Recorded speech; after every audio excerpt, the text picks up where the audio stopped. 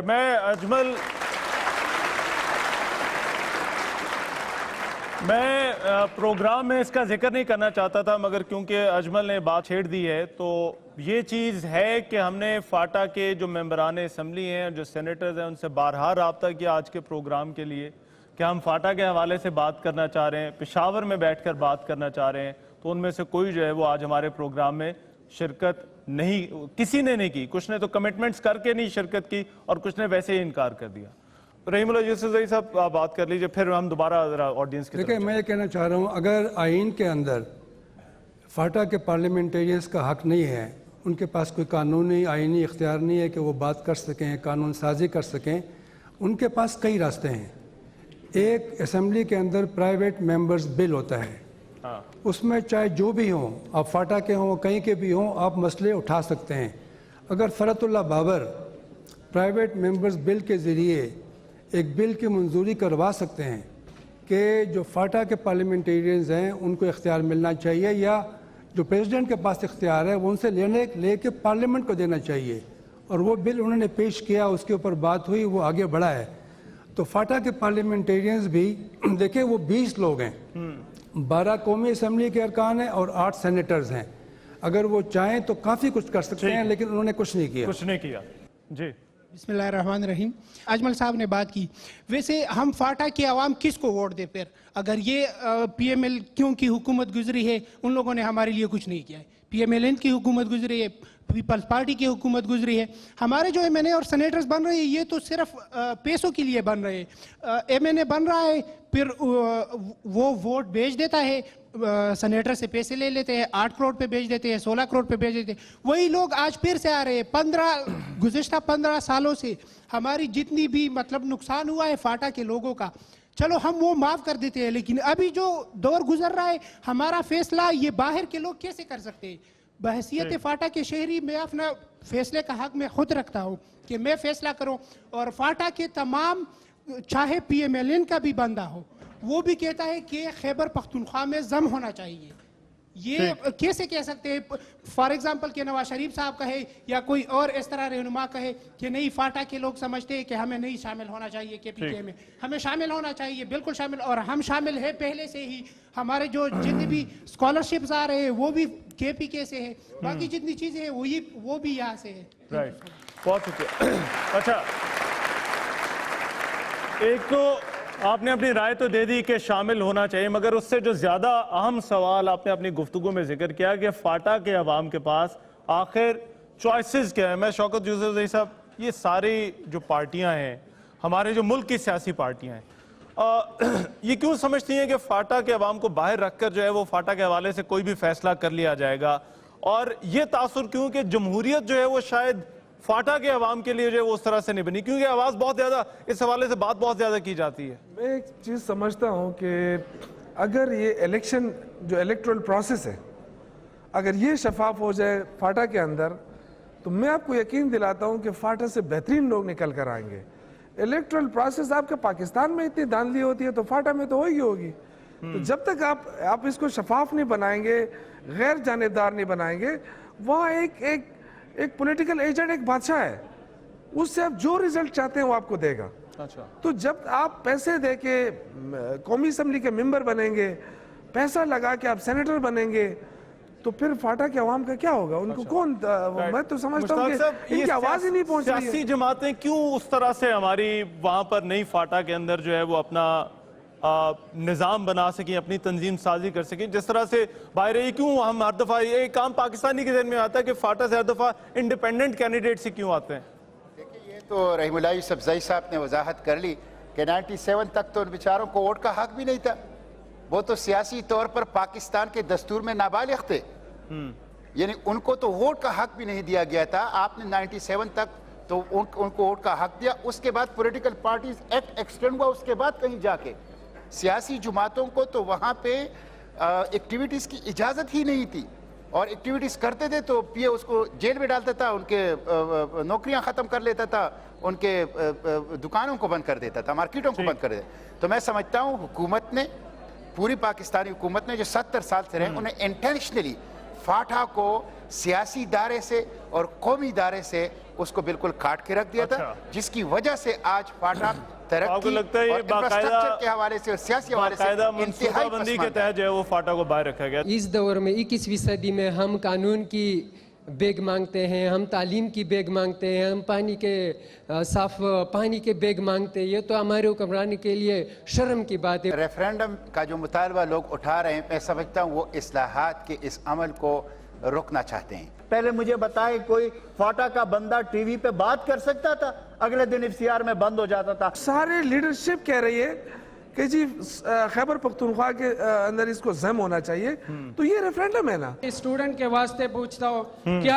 1 کروڑ کی آبادی کے لیے ایک یونیورسٹی یہ کافی ہے کہ تم ادھر ادھر کی نہ بات کر, یہ بتا قافلہ کہاں سے لوٹا ہے, مجھے رہزنوں سے کیا گلا, تیری راہبری کا سوال ہے.